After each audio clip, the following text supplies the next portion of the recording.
Ya, Assalamualaikum warahmatullahi wabarakatuh. Nama saya Muhammad Nurfati Arif bin Ismail. Metrik number I20204807. Jadi hari ini saya ingin membentangkan kasar maqasid syariah.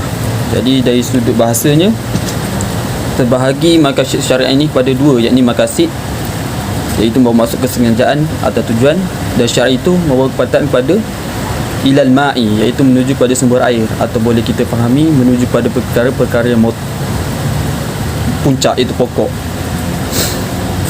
Tujuannya adalah demi memberi kemaslahatan kepada manusia, kebaikan dan kesejahteraan kepada manusia itu tersendiri.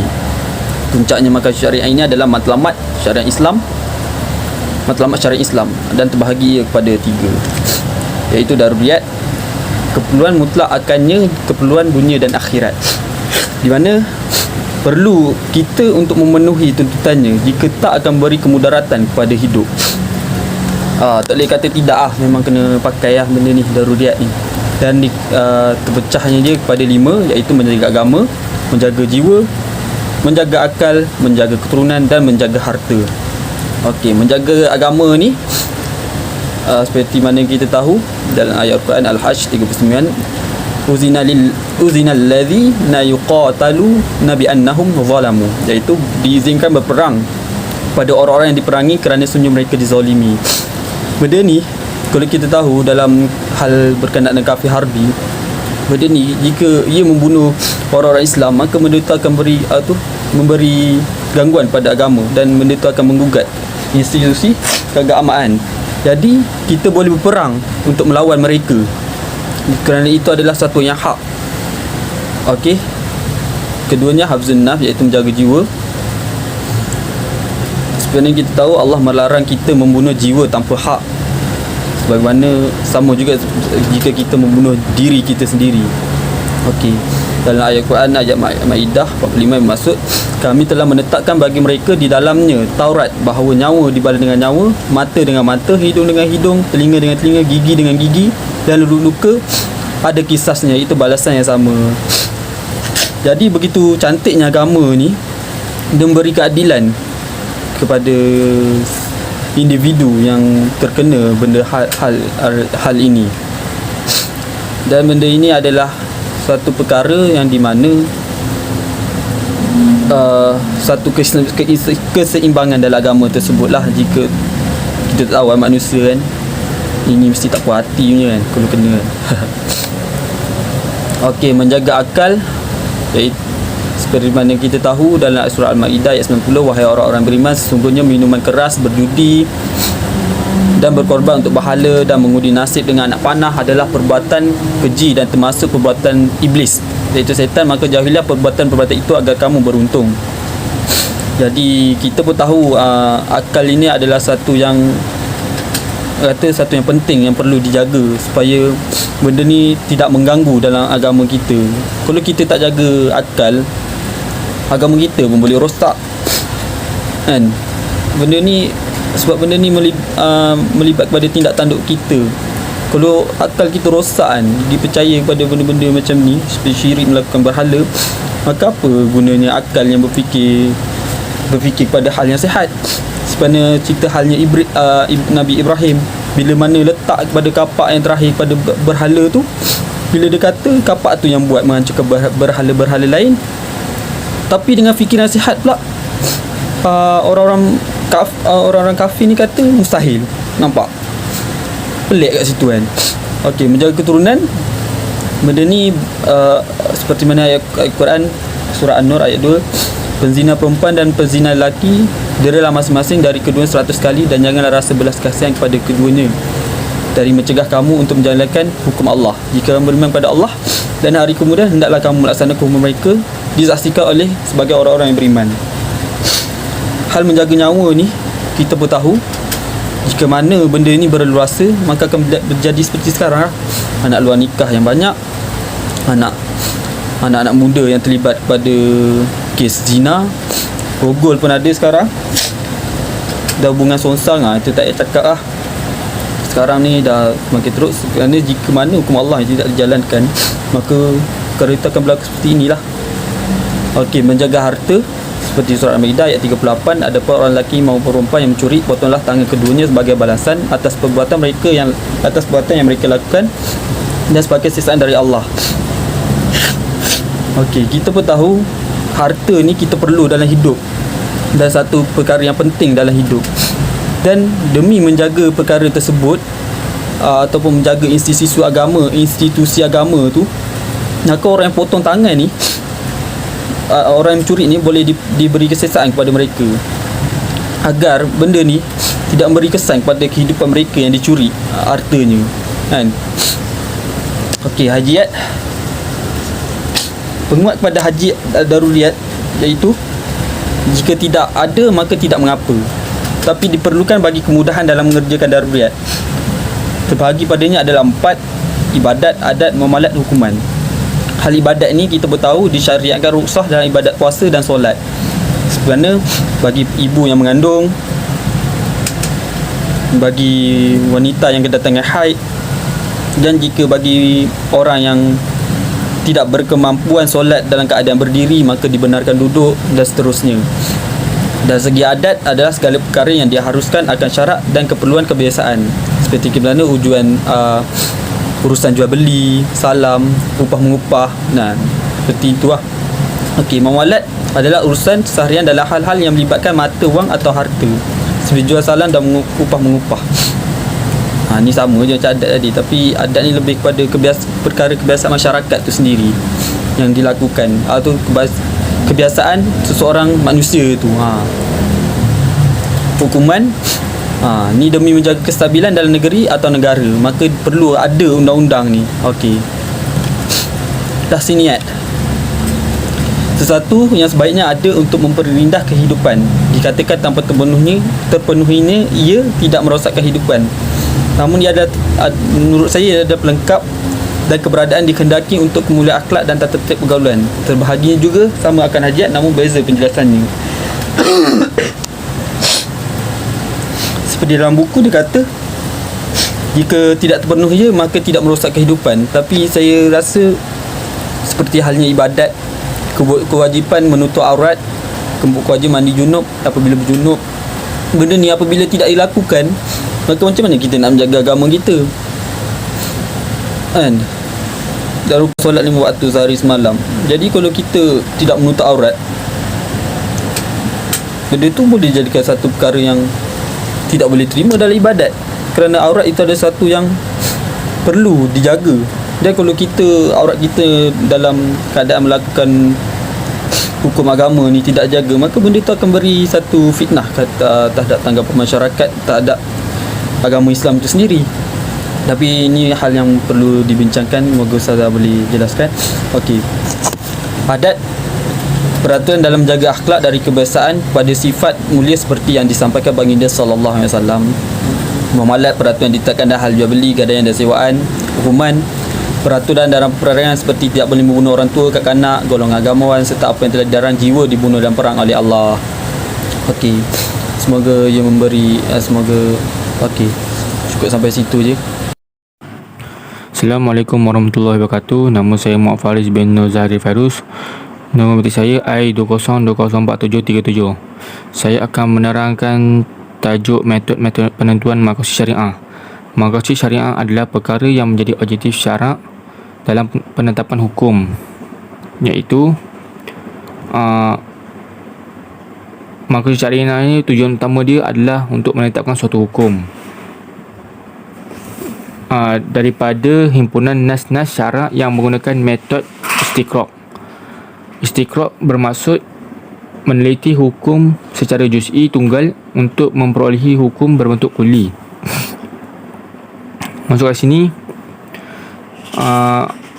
cara nak cari suatu hukum yang berbentuk keseluruhan melalui pada hukum secara tunggal, iaitu juz'i. Istiqra' terbagi kepada dua, iaitu istiqra' tam dan istiqra' nakis. Istiqra' tam ni meneliti keseluruhan secara juz'i, hukum juz'i untuk memperolehi hukum secara kuli. Sama juga macam tadi, dia nak memperolehi satu hukum yang secara kuli, kena cari yang juz'i dulu, baru dapat yang kuli punya. secara keseluruhan. Istiqra' nakis adalah penelitian sebahagian hukum juz'i sehingga memperoleh hukum kulli. Dekat sini dia kata penelitian sebahagian besar hukum juz'i sehingga hukum kulli diperolehi, ia membawa kepada hukum kulli yang berbentuk zanni, tidak mutamat saja. Maksudnya dia kata dia sebahagian juz'i itu akan mendapatkan hukum kulli tapi tidak selesai ataupun akan bertambah lagi pencarian ataupun memperolehi suatu hukum kulli. Okey, kita pergi kepada perkara mengenal pasti maksud syariah daripada nas-nas syarak. Okey, yang pertama, perintah larangan yang dinyatakan secara jelas pada awal persyariatan seperti perintah mendirikan solat, larangan berjual beli pada waktu solat Jumaat. Okey, dekat sini dia kata perintah dan larangan yang dinyatakan secara jelas dalam pada awal syariatan adalah perintah mendirikan solat, bukan zakat, larangan mensyirikkan Allah, larangan riba dan seumpamanya. Pada awal syariatan itu bertujuan untuk dipatuhi. Macam solat tu kan wajib untuk setiap umat Islam mendirikan solat. Dan pada masa sama juga berjual beli pada waktu solat Jumaat tidak boleh sama sekali. Perkara itu dilarang dalam Islam, waktu membeli waktu solat Jumaat. Okay, yang kedua, sebab atau illah terhadap perintah-perintah dan larangan seperti bersangka baik, anjuran beri salam dan meminang tunangan orang lain. Sebab kat sini, sebab atau illah dalam perintah dan larangan itu dia mesti ada sebab atau illah. Iaitu contoh, kalau kita tak boleh bersangka buruk, macam bersangka baik, kita tak boleh bersangka buruk pada orang yang alim ke apa kan. Lepas tu kalau anjuran beri salam tu, kita pergi rumah orang takkanlah main terjah je kan, mesti beri salam dulu kan. Lepas tu kalau yang meminang tunangan orang lain ni tu maksudnya kita sebelum nak meminang orang lain kena tanya pihak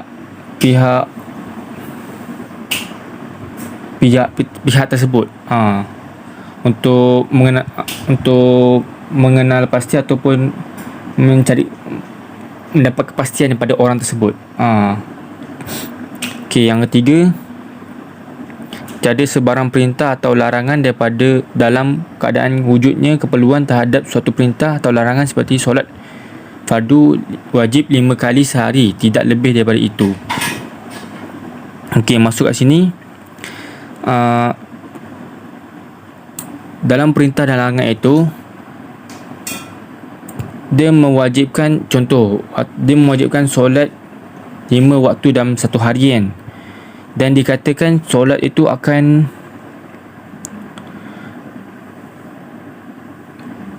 membersihkan jiwa dari dosa-dosa yang dilakukan oleh manusia.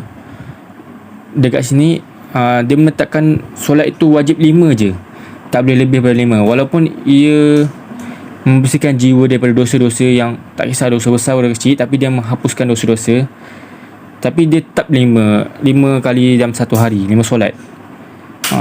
Dia tak boleh lebih daripada 5, sebab itu penetapan dalam hukum syarak, dalam perintah dan larangan yang disuruh oleh Allah. Lepas tu nombor 4, ayat-ayat Quran yang tidak mempunyai objektif syarak berdasarkan kefahamannya dalam bahasa Arab, seperti Allah tidak menyukai orang yang fasik dan zalim. Okey, kat sini ayat-ayat Quran tu itu jelas, dan orang Arab faham apa yang ayat dalam bahasa Arab tu disampaikan, iaitu Allah tidak menyukai orang yang zalim dan fasik. Terus dia jelas kat situ yang Allah tidak menyukai orang menyekutukan Allah ataupun berbuat zalim pada orang lain, ataupun makan harta orang lain dan sebagainya. Assalamualaikum warahmatullahi wabarakatuh. Nama saya Muhammad Amir bin Khairuddin. Nombor metrik I20305028. Saya teruskan perbentangan tentang penerimaan terhadap maqasid syariah. Jadi maqasid syariah, majoriti ilmuwan Islam ni telah menerima dan memperakui syariah Islam ini, yang mana ada tujuan dalam peraturan-peraturan yang ditetapkan.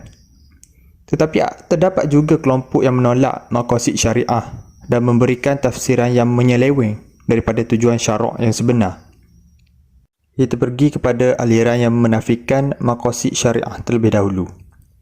Aliran ini mempunyai persamaan dengan aliran mazhab Zahiri kerana berpegang teguh kepada nas-nas syarak secara tunggal dan berasingan antara satu sama lain, tanpa ambil kira tujuan yang menggabungkan nas-nas tersebut secara menyeluruh. Mereka ni mengambil nas yang tunggal secara zahir, tanpa melihat makna tersirat di sebalik nas tersebut. Selain itu, aliran ini menolak penggunaan akal dalam menetapkan sesuatu hukum syarak. Sebab bagi mereka, akal manusia ni tidak mampu untuk memahami tujuan syarak di sebalik nas-nas wahyu yang diturunkan. Di samping itu, semua perintah Allah tiada mengandungi tujuan, sebab peraturan Allah berbeza dengan perbuatan manusia yang perlu kepada tujuan dalam setiap tindakan. Sebab inilah sia-sia sahaja menggunakan akal untuk memahami tujuan nasyarak, kerana ia adalah sesuatu yang tidak wujud bagi mereka. Seterusnya, aliran yang menyeleweng dalam pemakaian maqasid syariah. Aliran ini merupakan aliran yang jahil berkaitan sumber hukum syarak dan kaedah penentuan hukum. Golongan ini tidak teragak-agak untuk menggunakan sangkaan mereka sebagai maqasid syariah sehingga menyeleweng daripada syarak dalam menentukan hukum. Selain itu, aliran ini menolak hukum syarak yang muktamad, seperti menolak kewajipan solat, menolak kewajipan zakat dan puasa, kerana tidak lagi membawa faedah dalam kehidupan manusia pada waktu ini. Seterusnya, aliran ini menolak hukuman jenayah yang telah disyariatkan seperti hukuman hudud. Sebab alasan bahawa terdapat hukuman lain yang memberikan kesan yang sama dengan hukuman hudud. Sedangkan hukuman hudud adalah hak Allah dan tidak boleh ditukar ganti dengan hukuman yang lain.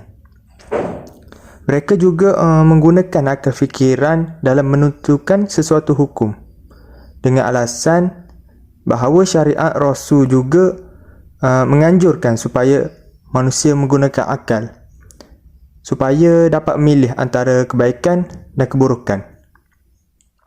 Hujah sebegini adalah bertentangan dengan syariat Islam yang mewajibkan manusia itu taat kepada Allah dan Rasul dalam apa jua perkara yang telah disyarakkan.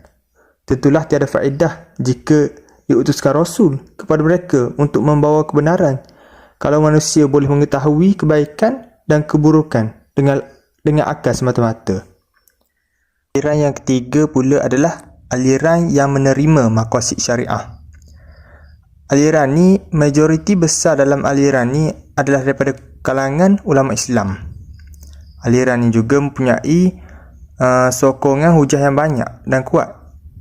Antara hujah yang dikemukakan ialah semua perkara yang diciptakan Allah, sama ada zahir dan tersembunyi, semuanya ada sebab kenapa ia diciptakan. Begitu juga dengan perkara yang telah disyariatkan oleh Allah. Ia juga mempunyai tujuannya yang boleh kita ketahui. Di samping itu, mereka juga berhujah bahawa manusia yang waras tidak akan melakukan perkara tanpa tujuan atau sebab tertentu. Mereka ni tak akan buat suatu perkara tu kalau tiada tujuan yang munasabah. Firman Allah dalam surah Al-Qamar ayat 49 yang bermaksud, Sesungguhnya kami menciptakan tiap-tiap sesuatu menurut takdir yang telah ditentukan. Jadi banyak lagi ayat yang menerangkan tentang penciptaan sesuatu perkara mempunyai tujuan dan hikmah tertentu. Jadi jelaslah bahawa Allah ni tidak menentukan sesuatu perkara itu dengan sia-sia, tetapi ada tujuan dan makna tertentu. Walaupun ada kalanya tidak boleh difahami oleh akal manusia. Sebab ini semua hukum syarak yang telah ditetapkan adalah untuk tujuan memberikan kebaikan kepada manusia di dunia dan di akhirat. Assalamualaikum warahmatullahi wabarakatuh. Saya Muhammad Alif Ilyas bin Muhammad Ishaq yang memegang nombor metrik I20204710. Jadi kita akan sambung lagi. Kita nak melihat bagaimanakah ataupun apakah pengaplikasian maqasid syariah di dalam kehidupan kita. Jadi seperti yang kita tahu, maqasid syariah ni adalah makna ataupun tujuan yang dikehendaki oleh syarak dalam pensyariatan atau pembinaan sesuatu hukum. Jadi untuk membina sesuatu hukum, untuk mengeluarkan sesuatu hukum, tak kira lah apa jua perkara, kita akan menjadikan maqasid syariah sebagai kita punya tunjang ataupun sebagai kita punya rujukan. Jadi sebagai contoh yang saya boleh bagi, apabila kita melihat isu yang pernah menjadi viral pada beberapa bulan yang lalu, iaitu isu pengambilan vaksin. Jadi ada dua pihak lah, yang mana sebelah pihak merupakan pihak yang pro vaksin dan sebelah pihak lagi merupakan pihak yang anti vaksin. Jadi Jabatan Mufti telah mengeluarkan bahawa hukum pengambilan vaksin ini adalah harus. Jadi macam mana mereka mengeluarkan ataupun mereka membina hukum bahawa pengambilan vaksin itu adalah harus? Jadi setelah berbincang dengan pihak Kementerian Kesihatan dan sebagainya, dan juga berdasarkan pada ilmu yang mereka ada, jadi kita dapat melihat bahawa hukum pengambilan vaksin ini menjadi harus apabila ia termasuk di dalam kategori ad-daruriyat al-khams, iaitu satu pembahagian di dalam maqasid syariah. Ad-daruriyat al-khams ni maknanya dia ada 5 cabang di bawahnya. Jadi pengambilan vaksin ini terletak di bawah kategori hifzun nafs, ini untuk menjaga nyawa.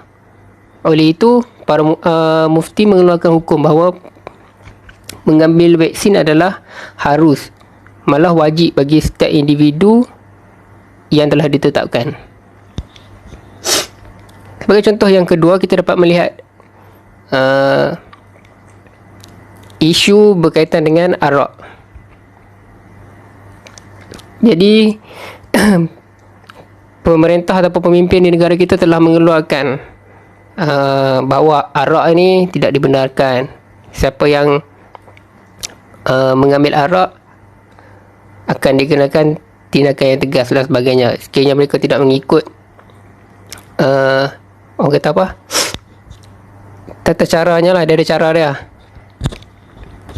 Okey, jadi kalau di dalam Islam, pengharaman arak ni adalah secara total, maknanya tidak ada kompromi lagi. Seperti yang kita tahu bahawa arak ni dia memang memberikan kesan yang buruk. Dia tak kira sama ada seorang itu Islam ataupun tidak Islam. Jadi kalau di dalam Islam, pengharaman arak ni dia terbina di atas dasar apa? Juga maqasid syariah ad-daruriyat al-khams, yang ini cabang kepada maqasid syariah ad-daruriyat al-khams yang 5 tu, ia terletak di dalam kategori hifzul aql. Yang ini kepentingan untuk menjaga akal. Seperti mana yang kita tahu bahawa arak ini dia sifat dia adalah memabukkan. even seorang yang cerdik, yang pandai, sekiranya dia mengambil arak ni dan berada di bawah pengaruh arak ataupun pengaruh alkohol, maka dia akan hilang pertimbangan, dia akan hilang kewarasan dia. So di situlah kita dapat melihat bahawa maqasid syariah ni sebenarnya sangatlah penting dan sangatlah penting dalam menjaga individu dan masyarakat. Sekian, terima kasih.